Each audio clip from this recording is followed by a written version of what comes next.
welcome back to Nasdaq Trade Talks. I'm your host, Jill Malandrino, Global Markets Reporter at Nasdaq. We're coming to you live from the Digital Asset Summit in New York City.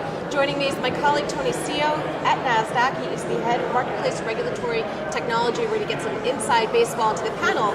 He just recently sat on. Tony, it's great to have you with me. Now, you were on the Market Infrastructure for Digital Asset panel. I bet you that was one of the more interesting ones. Yes, it was very interesting. There is so much happening around infrastructure on digital assets. Right? It's really one of those areas where there are so much that needs to be done.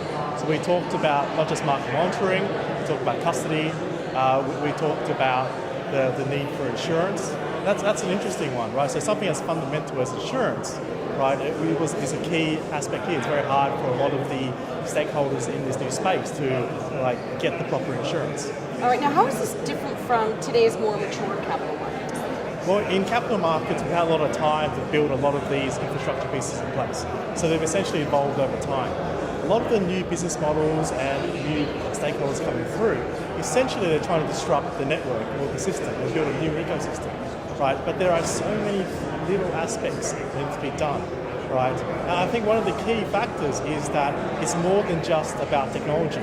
You can replace one aspect of technology, but everything in the ecosystem, everything in the chain, your interactions with different players, your internal policies and procedures, all those need to be thought about. Right. I also think part of the issue is too, everyone's so eager to get into a mature capital markets structure platform, and it just simply takes time. That being said, how is market infrastructure evolving in the digital asset space? Are you encouraged by some of the developments you've seen? Definitely. We're seeing a lot more of experimentation. Right? Previously we had a lot more experimentation, but the fact that we're encountering so many of these issues now really shows that maturity of the market. It shows that we're really starting to think a lot more about the fundamental details rather than that initial technology spark. All right, now let's wrap up here talking about current and future regulation. That's going to continue to impact digital assets. Right, definitely. I think there's an area where the regulators can really play a role is in focusing this disparate community. So a good example of that is the SEC's guidance late last year around ETFs, where they said that market manipulation should be a focus for the industry to look at before they will approve ETFs going forward. Right? So this is an area where it's really helped, and you can see, particularly in the past few months, where the industry has thought a lot more about manipulation and how to cut down on that. All right, Tony. As always, great to see you. Thanks for joining me.